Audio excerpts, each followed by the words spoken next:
Well, good afternoon, everyone, and thank you for taking the time to join us today. My name is Bob Ingram, and I'm a lead planner here at the Center, as well as a member of our firm's financial planning department. And I'm sure as many of you on the call can appreciate, paying for college and applying for financial aid can really seem like a pretty daunting task. And really our goal today is to provide some helpful education and address some areas that can often create confusion when going through the process of applying for schools, applying for scholarships, and even completing all of the financial aid forms and paperwork necessary. And really, since paying for your child or grandchild's higher education could be one of the largest investments you make in your lifetime, we'll also be providing some commentary on how you might incorporate college planning into your own overall financial game plan. And I'm really excited to be joined by Dr. Carrie Gilchrist with Oakland University for our discussion today. Carrie has worked in higher education for over 20 years and has spent the last 12 years working in financial aid. She earned her master's degree in college student affairs leadership in 2004 and completed her Ph.D. in education leadership at Oakland University in 2013. Carrie currently serves as the Senior Financial Aid Outreach Advisor at Oakland University, which also affords her the opportunity to travel really across Southeast Michigan, offering college readiness and financial aid preparation to middle school and high school students, parents, and professionals as well. And over the past few years, Carrie has really become a fantastic resource for us at the Center, not only in offering education and programs really like this today, but also in sharing her knowledge and expertise, assisting in several client situations. And that's why we're so glad to have Carrie join us again and give some guidance in these areas of financial aid. And just a really quick housekeeping item before we get started this afternoon. Because we want to be respectful of everybody's time today, we're not going to be taking questions on the call, but I encourage you to reach out to me with any questions you do have. Our information is right here on the first open slide. And we will also be having additional information in contact emails and things toward the end of the presentation. My email address here at the Center will be bob.ingram@centerfinplan.com. So please feel free to reach out and send an email or give us a call here in the Center. And I can direct any specific questions for Carrie, right to her and then circle back with you with an answer. I'd also encourage you to visit our website at centerfinplan.com. There we have numerous blogs, webinars, and resources on college planning, financial aid, and really a host of other topics if you're interested in that educational content as well. So with that, I'll hand it off to Carrie. Thanks, Bob, for having me today. I appreciate it. Welcome to the Financing Education Beyond High School webinar. My name is Carrie Gilchrist. I'm the Senior Financial Aid Outreach Advisor at Oakland University. And I wanted to mention that even though I work for Oakland, the information I share with you today is not Oakland specific. It's meant to be used anywhere your student chooses to attend college, so it's more general information. Let's see if we can get my slides going here. There we go. So today we're going to be talking about the elements of financial aid, kind of what's included in that umbrella term. We'll also talk about the free application for federal student aid, known as the FAFSA, sources of financial aid, or where all that money comes from, and then what happens if there's changes in your financial circumstances after you file the FAFSA or while your student is in college, and then some next steps both students and parents can take to prepare for the financial aid process as they're heading through high school toward college. So there's actually 4 types of financial aid, and those include scholarships, grants, student employment, and loans. And so those 4 typically fit under the umbrella term of financial aid. Those 4 types of financial aid are broken down a little bit further into 3 different categories, and that includes merit-based aid, which is what we call scholarships. And those are awarded based on a student's academic accomplishments, such as their GPA or their SAT or ACT scores. There's also need-based aid, and that includes grants, federal work-study, and subsidized student loans. And those are awarded based on a student's financial need. Financial need is established when a student fills out a FAFSA, and the college or university processes that application. There's also non-need-based aid, and that includes unsubsidized student loans and Parent Plus loans. And those are awarded without any regard for merit or financial need. They're simply awarded to a student because they're college students. Those 4 types of financial aid can come from 4 different sources. The federal and state governments provide financial aid for students, as do the colleges and universities students attend. There's also private aid that comes from organizations, foundations, companies, and even private individuals who like to give scholarships to students. In order to apply for all that financial aid, the main application a student should complete is the FAFSA. Now, the FAFSA stands for the Free Application for Federal Student Aid. It doesn't cost any money to apply for the FAFSA. You certainly don't have to hire anyone to complete that FAFSA for you. The FAFSA is simple enough to complete on your own, and if you need help, there's lots of free assistance you can receive in submitting that application. The FAFSA is used to award federal, state, and most college or university aid, with some exceptions we'll go over later in the presentation. And in order to access and sign the FAFSA, every student and one parent in each household must each create an FSA ID. The FSA ID is a username and password that allows students to access and sign their FAFSA electronically. They'll use it while they're in college, related to federal websites in relationship to their financial aid. And then they will also use it after they've graduated if they've borrowed student loans during that repayment period. Every parent will use their FSA ID to sign their students' FAFSA electronically, and if the parent chooses to apply for a Parent Plus loan. And we'll get into more details about the Parent Plus loans later. The proper website to complete an FSA ID or to create that is fsaid.ed.gov. And I want you to pay careful attention that the website address does not include the W's. If you put in the W's, it will direct you to an error page and pretend like it doesn't know what you're talking about. So make sure you leave out those W's and just put in fsaid.ed.gov. Students should begin filing their FAFSA October 1st or shortly thereafter of their senior year of high school and plan to complete it every October 1st thereafter. The reason we tell students to file the FAFSA so early, it's almost a year before they'll be attending their first year of college, is because some financial aid is awarded on a first-come, first-served basis. Now, October 1st is a relatively new date for the FAFSA completion. It used to not be available until January 1st every year, and they pushed it back to October 1st to really go in cooperation with when students are filling out admission applications to make it more of an easy flow for the student. In addition to that, that allows schools to get their award letters out earlier than they would have before and give families more time to plan where they can attend college, where they can afford, and kind of what additional resources they might need in order to attend certain schools. The FAFSA takes about 20 to 30 minutes to complete. It's a pretty quick application for first-time users, and of course every year you complete it thereafter, you're renewing your FAFSA, and so it gets a little bit shorter every year. The preferred location to file a FAFSA is online at fafsa.gov, and the reason that we encourage students to fill out the FAFSA online is primarily because it's faster. If you submit a paper application, it takes the Federal Department of Education about 6 to 8 weeks to process it. And in terms of financial aid and trying to get that first come, first serve award, it really hinders a student to fill it out on paper.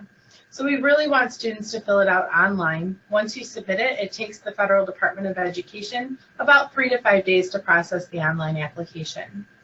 If you're concerned about putting your information online, it is a secure federal website. The process by which they transfer that information to the schools is also secure. And then schools, of course, have their own safety measures to make sure your information is kept private. My favorite security measure on the online FAFSA is the data retrieval tool. This data retrieval tool is embedded in the FAFSA. It's about 2 years old now, and they've really worked to make it an extra security feature, as well as a tool that will ease your burden with the FAFSA in terms of the time that it takes and the amount of information that you have to identify and report. So the data retrieval tool is a tool that allows most users to access and connect to the IRS website and upload their relevant tax information required on the FAFSA. The data retrieval tool process takes only about 2 to 3 minutes, so it really takes down the amount of time that you need to put into entering your financial information. Because it transfers the information online, it also confirms with the IRS that this is actually what you filed on your tax information. And so it saves you some time down the road if we have to ask as a school for additional information from you.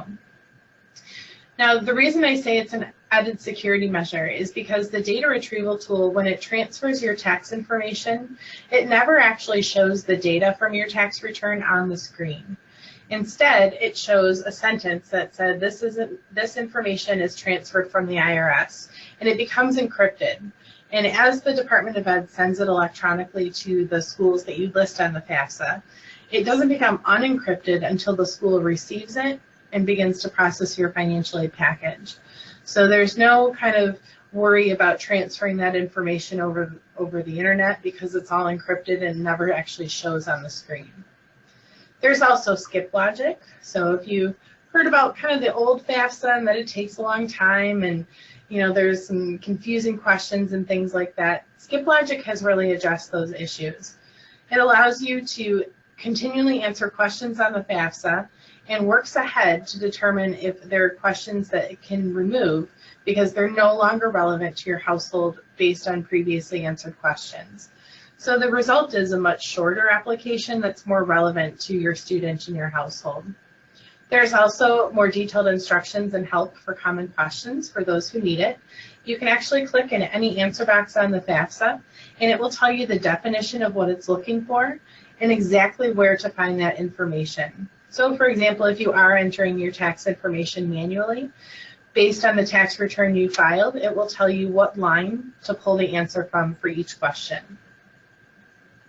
And Carrie, just Sure. sorry to interrupt real quick. So now that we've had a couple of years that the new earlier October 1st start date has been open, what's your sense of the impact on some of those first come first serve awards? Are we seeing that delaying can really hurt you by not filing right away or as soon as possible? Absolutely. I would say that students who fill out their FAFSA even into November, December, and into the new year, really miss out on a lot of that first come first serve because students are kind of in the zone in October, and so it's making more sense to them to apply for college admission, apply for financial aid, and they're really getting into that mode of doing everything earlier. And it's giving families a lot more time to plan where their money is going to go and how they need to, maybe prepare differently. And so it's really a benefit to file early and not delay into that new year. A lot of questions that I hear from students and parents as they're going through the process of applying for financial aid as well. When I fill it out in October, they're asking for tax information that I just filed in April. So if I wait until I file my new taxes, should I use that information instead? And I think that's where a lot of families who delay filling it out, I think that's a lot of where their mind is at, but that's really not going to change anything. The FAFSA will only ask for the previous year's tax information. Once you file taxes, you don't have to update the information on your FAFSA. That information won't become relevant until the next school year when you fill it out. So for example, parents and families who are filling out a FAFSA this coming October 2018 for the 2019-2020 school year, they're going to be using tax information from 2017 tax filing. They're not going to use 2018 until they fill out the FAFSA for the 2020-2021 year in October of 2019. Right.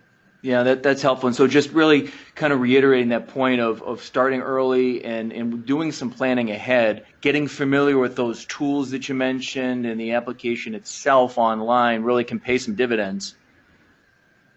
Absolutely, and it affords the schools an opportunity to get that information to you really in late November, early December, so that maybe over a winter break when the high schools are closed, you can get things together and make sure that you're responding to those award offers or any requirements that you have pretty early when you have some time to do so, so that once the end of the school year comes about, you're not scrambling around to get their financial aid finalized and get it set up for the next year. It's really allowing you to focus on, you know, the important memory making things, you know, prom and graduation and, you know, getting into orientation, and you don't have to worry about all that stuff getting in the way of what you really in your heart want to focus on at that time of year.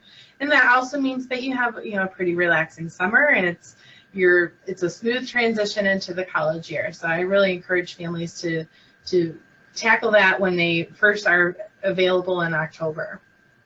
Yep, good. So moving on, just to talk a little bit more about what's on the FAFSA and kind of some common questions that I receive when I'm giving presentations. The FAFSA is one application. It's the student's application for financial aid, and it includes parents and step-parent information, unless that student is considered an independent student. Independent students are 24 years or older, married, have a child or dependent of their own. If they are in a graduate degree seeking program, if they're an orphan, a ward of the court, considered an unaccompanied youth or at risk for homelessness, or in a legal guardianship, those students are considered independent, and they will not require parent or step-parent information, legal guardian information, or anyone else's. It's only going to be the student's information if they're considered an independent student. But everyone else will have their parent or step-parent information, which is the majority of students that are in high school and college going through their first bachelor's degree. In a divorced or a separated situation, the FAFSA requires household information for one household only, and it's going to be primarily for the household where the student lives 51% or more of the time, and that's going to be parent and step-parent information if that parent is remarried. And then if the custody is split in such a way that the student truly in reality does spend an equal amount of time at both households, then it's going to determine which household is on the FAFSA by a secondary rationale, which is who provides 51% or more of the financial support for the student. And that household information will go on, including parent and step-parent information if that parent is remarried as well. When students and families complete the FAFSA, they're going to provide demographic information, taxed and untaxed income information, and possibly asset information. Now, not every family is going to be required to provide asset information. So when the taxed and untaxed income information is entered, FAFSA will do a quick little calculation behind the scenes to determine if asset information might be required.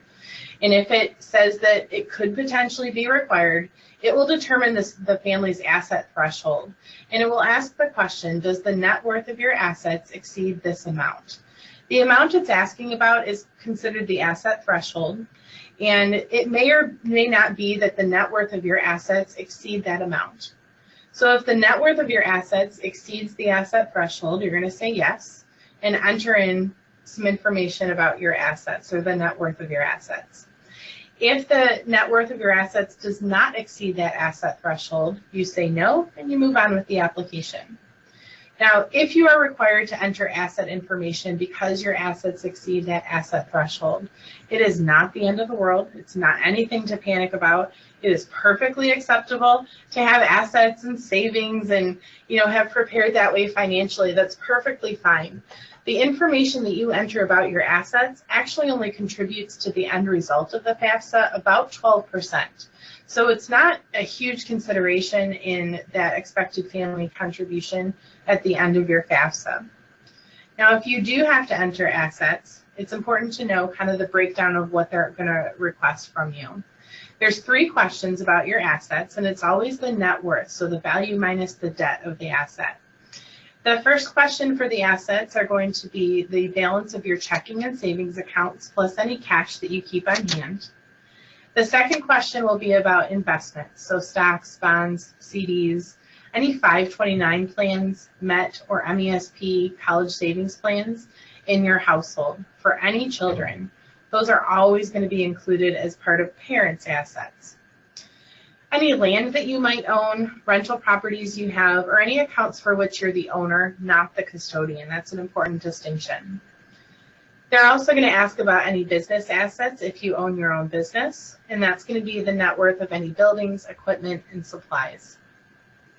Now, if you have to enter asset information, it is very important to recognize what is not considered an asset.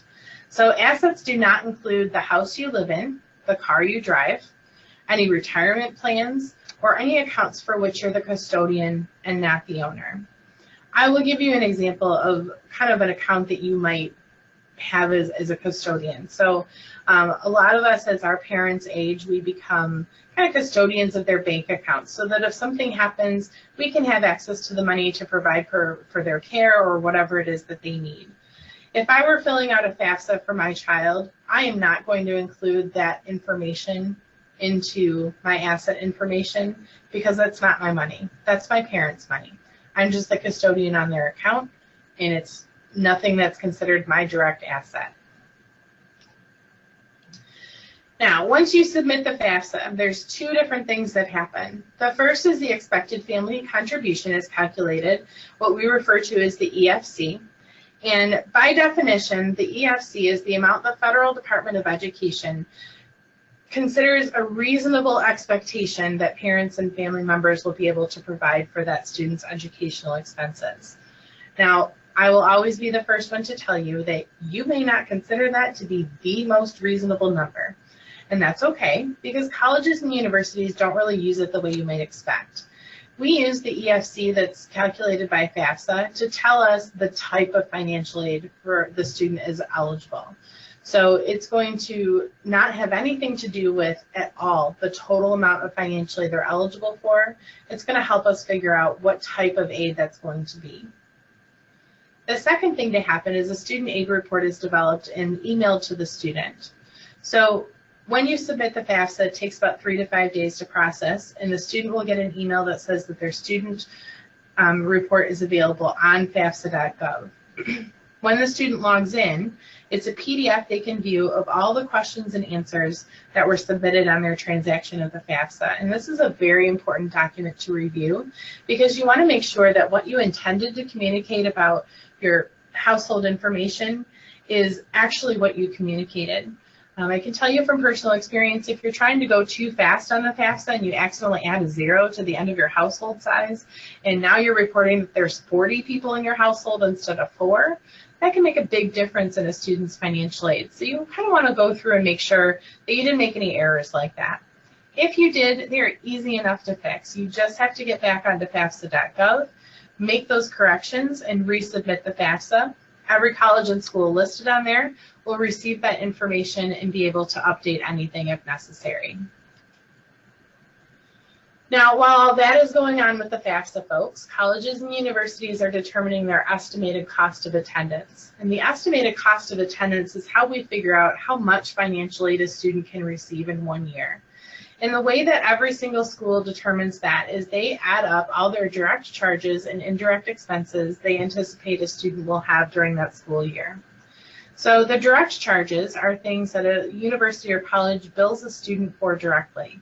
So things like tuition, room and board if they live on campus, and mandatory fees if a college or university charges such a thing. Not every school does. We'll also look at a student's indirect expenses, an estimate of what we think they're going to spend on things that are not billed by the school, but that they still have to pay for related to their educational expenses.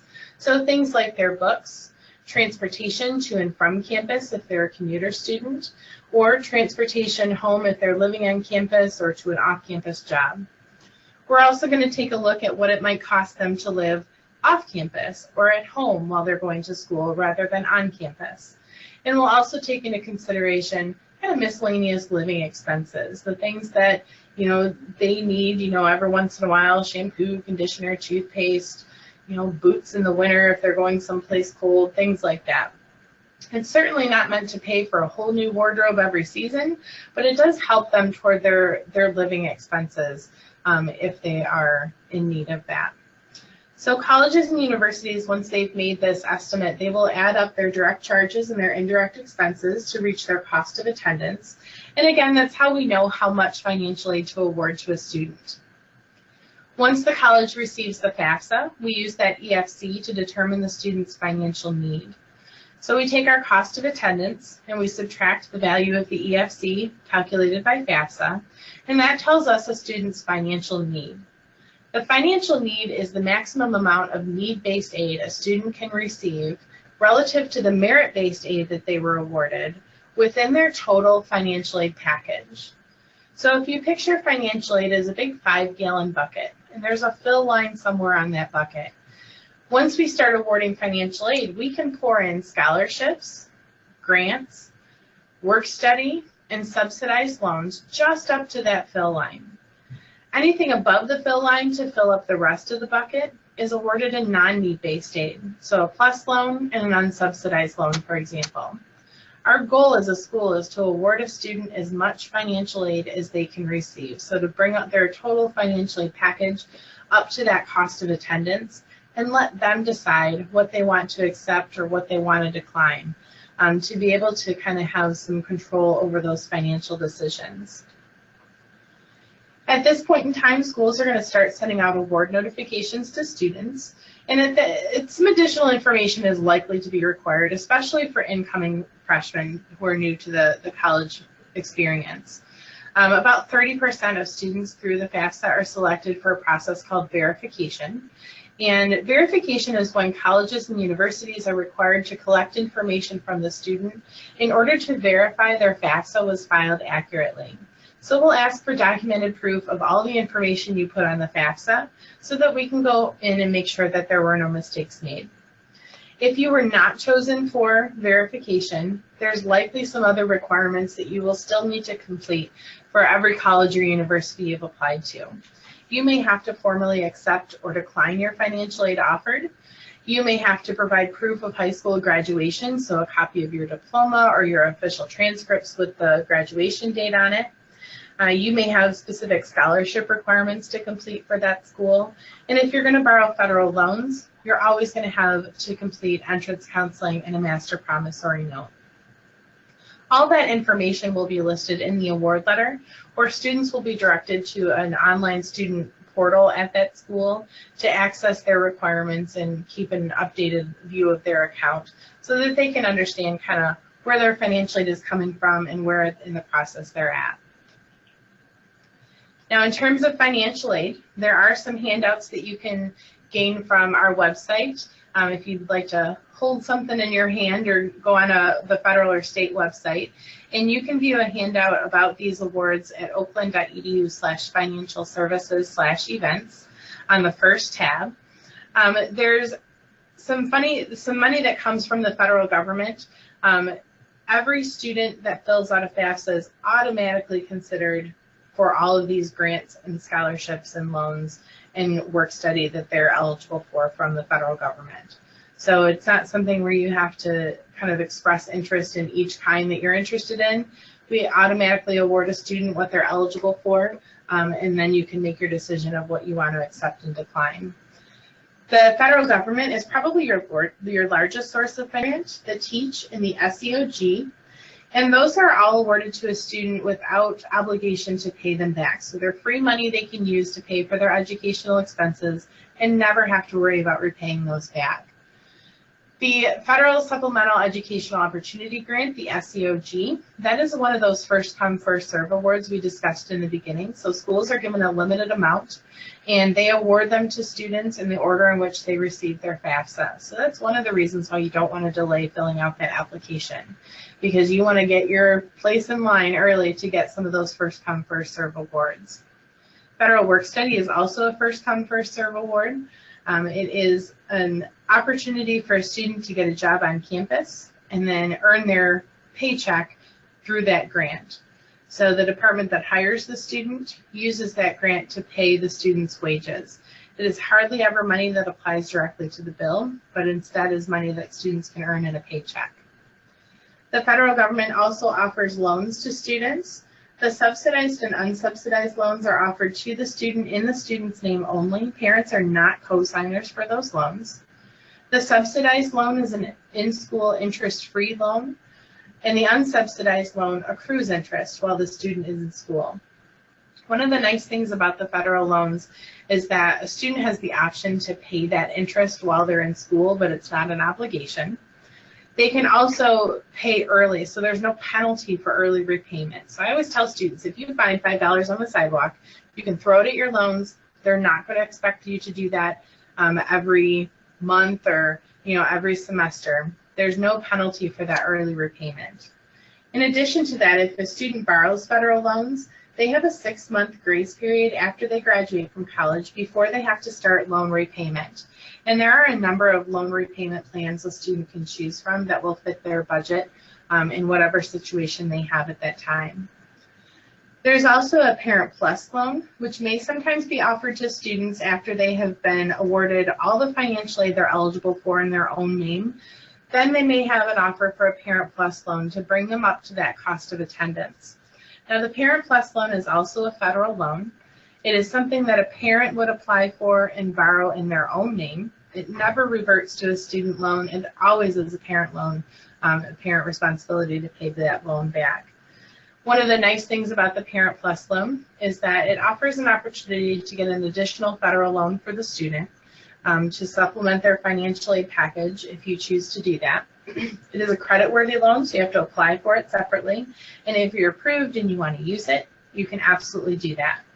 If you are denied for that Parent Plus loan, your student gets an additional amount of an unsubsidized loan in their own name.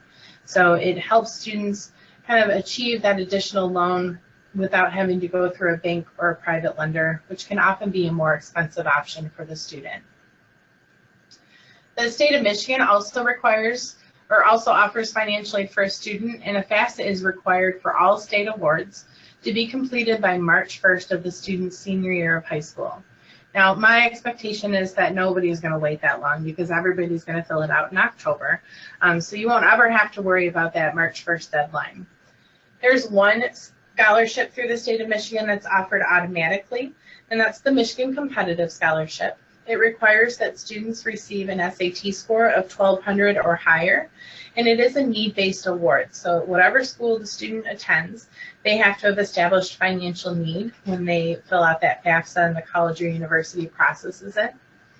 All the other state awards require additional applications beyond the FAFSA. So every award requires the FAFSA, and then some of the other awards that they offer will require an additional application. Some students may receive a MET or an MESP that they will use toward their educational expenses, and it's important to note that those amounts are not considered part of the student's financial aid. They will not be included on the award letter because they're your own personal savings, but we're not going to penalize the student for having those savings. Colleges and universities may also provide financial aid for students, and their application process can vary a lot. So some schools will use the admission application and the FAFSA to award their merit-based and their need-based aid. Some schools will have an institutional application or something standardized that they use, like a CSS profile. Their application due dates may vary per institution. It may not exactly match up with the FAFSA, for example. So it's important when students are looking at different schools that they keep track of how they award their institutional aid, what the deadlines are, and what the application process is, so that they can make sure they're maximizing their opportunity for all different types of financial aid from all the different resources. I do want to mention that available aid at a school is unique to that school. So if a student chooses to transfer institutions at one point or another, any financial aid that they're receiving from that college or university is not transferable to the new school. They have to apply for financial aid at the new school by filling out another FAFSA or adding a school to that FAFSA that they've already completed for that year. And they have to follow any process that they may have to award institutional aid for the student. Now, kind of across the board in the state of Michigan at least, students are not necessarily eligible for as much financial aid as transfer students as they would have been had they started at a school as a freshman and continued from their freshman year. So it's important to understand that if the student is already considering transferring, it's a good idea to look at what their financial aid opportunities would be given any choice that they might make. And Carrie, sorry to interrupt, but that's an interesting point from providing some planning opportunities in terms of, let's say, parents that may have the idea or students that have the idea they may transfer. They may want to hold off, or you might encourage students to use certain types of savings or savings plans later on if their financial aid package may not be the same level at the original school. And so there's some ways of thinking through how do you apply those different resources and that you've accumulated. Absolutely, and that's actually a question that I get a lot from parents is, we have a MET or we have an MESP, we have about 2 years saved. Is it better to use it now or better to use it later? Should we delay until graduate school? It really is a personal decision for the family, and it takes a lot into consideration of, what do you have saved? How many years worth? What are their financial aid packages like now? What are their merit scholarships like? Are they able to renew those scholarships from year to year, or are you attending a school where that scholarship only goes for the first year? So it's important to kind of consider all those different factors in determining when you want to use your college savings money. Yeah, thanks. Sure. So in terms of private resources that are available and ways to look for them, the high school guidance office is always a great resource because they're going to post any local scholarships that are specifically intended for students at that school or students in that community. And by comparison, that's a relatively small group of students. So their kind of pool of competition is much smaller than it would be if you're looking for scholarships offered nationally or internationally. Social and religious organizations, places where you or your family volunteer, employers, whether they're student employers or parent employers, may also offer scholarships for students who are connected with those organizations in some way. And anything that you have a personal connection with is always going to increase the likelihood that you'll actually get selected for one of those. There are also huge clearinghouses where students can create profiles for themselves. Check off all of their hobbies and their interests and their academic skills, and really helps the database sort through their scholarships for the student and determine a whole list of applications that are available for the student. So some of the most popular ones are collegeboard.org, goodcall.com, and fastweb.com. And the reason that Oakland University kind of promotes those as the top three are because they're not owned by private loan companies, and so they're not really pushing private loans at you. They may have some information on their website about it, but they're mostly promoting the scholarships that they have available through the folks that list with them. So we always want students to take advantage of as much free money as possible before turning to those loans, and especially toward private lenders. So we really encourage students to seek out scholarships in all the ways necessary and all the ways that they're connected. If you experience changes in your financial circumstances after you file the FAFSA, which reports previous tax year information for the school year that's happening a year from now, there can be a lot of changes in that time frame. So if you experience any of those changes, a loss of employment, loss of benefits, increased medical expenses that exceed a certain amount of your AGI, for example, or if there's a change in child support or alimony or something like that, something that changes the financial circumstances in your household, can impact the type and the amount of financial aid a student is eligible for. So if something changes, contact the school that your student chooses to attend. They'll be able to collect some information from you to determine if your student is eligible for any additional aid or a different type of aid that might help them finish that semester or that school year a little bit easier. So some things that you can do starting now to kind of jump into this whole financial aid process with both feet. If you are either a rising senior or coming into the junior year, you can start your FSA ID information right now. Remember, each student and one parent in the household each need to create their own FSA ID username and password. Continue to attend events and ask questions. It's so important for students and their families to visit the colleges that they're considering attending before they actually move on to that campus to attend the college. You will gain a lot of information about the school when you go on a tour, when you attend an admissions event, and there's many different types of events to attend. They're academically focused if you already know what you might want to major in, and you can meet professors and students who are in those programs. You can go on a tour, you can meet with faculty and staff, you can shadow a student for some classes for the day. There's a lot of different things that you can do to learn about a school and really get a feel for the environment, because that student's fit at a particular institution and how that school fits the student's needs is going to be their #1 academic success promotion. And that's what students are here for, is to be successful academically. So they want to go someplace they're comfortable, that they're happy to be at. So we really want them to visit campus and, of course, ask a ton of questions while you're there. You can get financial aid help on our website, oakland.edu/financial services/events. On the financial aid information sessions tab, there's all the handouts that you can download in relationship to this webinar and this presentation. There's also a tab about FAFSA appointments. If you find yourself in need of some help with the FAFSA when the time comes, Oakland University offers free and open to the public appointments where you can come in, and it's a private family appointment to sit down with me or my colleague Greg, and we will help you complete the FAFSA. We also offer virtual FAFSA appointments on that tab.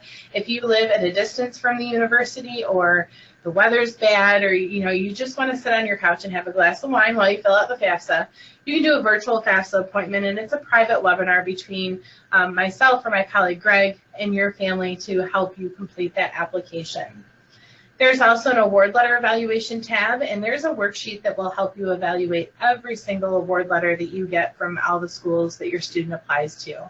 And that really helps to compare what the bottom line is at every school you're considering attending for what you might owe, or how much more financial aid you're getting at one school versus another as it's related to their cost.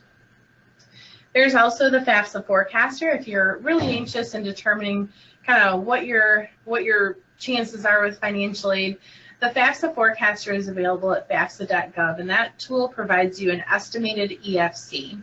Remember, the EFC is the information that's used to determine the student's financial need. And so if you take that onto every college or university's website and you use their net price calculator, that's going to give you a breakdown of their cost of attendance, so how much the direct charges are estimated for and how much the indirect expenses are estimated for.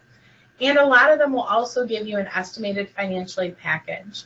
So even before you fill out the FAFSA, you can go through and get an estimated financial aid package and cost estimator for every single school your student is considering. That can be very helpful in trying to plan what additional scholarships a student might need to achieve to attend their dream college, or what money you might need to use from a college savings plan. That early awareness can really help you make some good financial decisions down the road.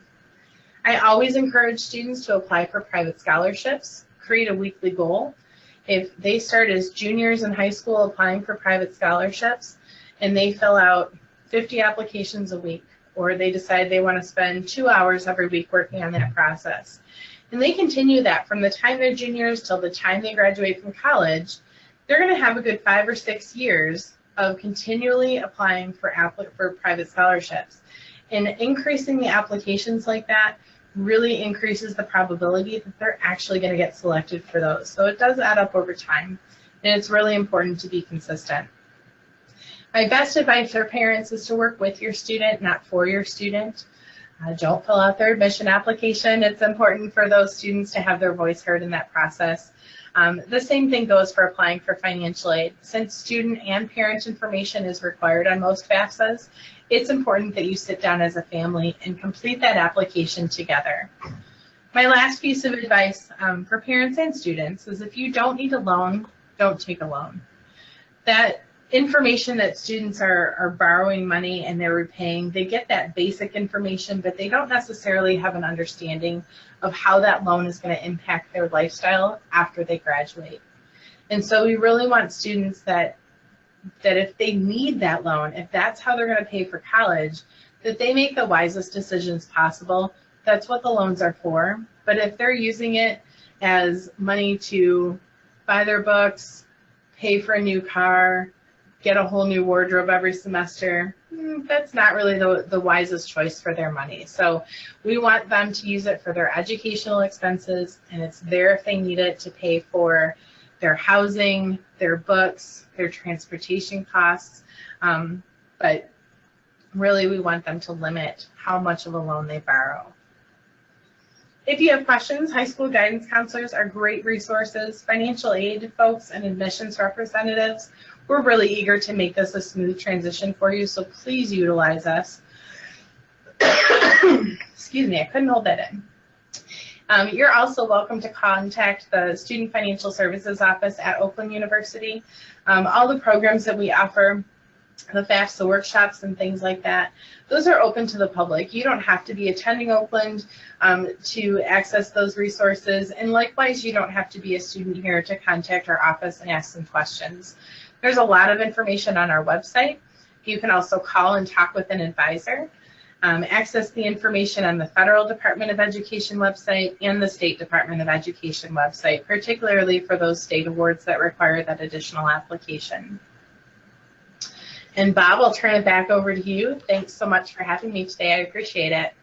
Yeah, well, thanks so much for taking the time again today, Carrie, and really sharing your expertise in this area where, not only is there a lot of confusion, but even some misconceptions, particularly around assets count and will I be penalized, and a big one in general is will I even qualify for any financial aid, and it's certainly demonstrated that it pays to apply for a lot of those Absolutely. I actually get that question a lot. Should I even bother to fill out the FAFSA? My rule of thumb is everyone should fill out the FAFSA, because even if you're not eligible for need-based aid at a federal level, the asset threshold for a university, the EFC threshold rather, could be so much higher that you would still qualify for need-based aid at an institution. And at the very least, it's a guaranteed 20 to 30 minutes of quality family time filling out that FAFSA every year, and it's worth it. Yep, and just make part of the overall planning, as we demonstrated too, is that there's so many different nuance to this, and it just pays to plan ahead, start early, and use some of those things like the forecasting. And again, that can be very helpful. We've used that with a number of clients, over the years. So thanks again. We really appreciate giving us some guidance, really on the whole financial aid process, and particularly some of these areas. And I know you mentioned a couple of minutes ago, and on the previous couple of slides, where to find resources like presentations that you give, workshops, and other events that you host. We'll also be going to be sending out a recording of today's presentation to everyone in probably about a week's time. So keep your eyes open for that. It'll also be up on our website under the events section, so you can go right to the centerfinplan.com and access it there as well. And if you have any questions as you're going through it, certainly don't hesitate to reach out to us. You see my email address, bob.ingram@centerfinplan.com. Or if you'd like to, don't hesitate to also pass the recording along to friends or family who you think would benefit from the information as well, and we'd be happy to answer any questions they may have. So, and as I mentioned in the beginning, if you do visit our website at centerfinplan.com, you'll find a lot of educational resources, education planning, financial aid in general, even articles and blogs on a whole multitude of financial and other relevant topics that become timely. So please check those out as well. So once again, I want to thank everybody for your time today in attending, and I hope you have a great rest of the week.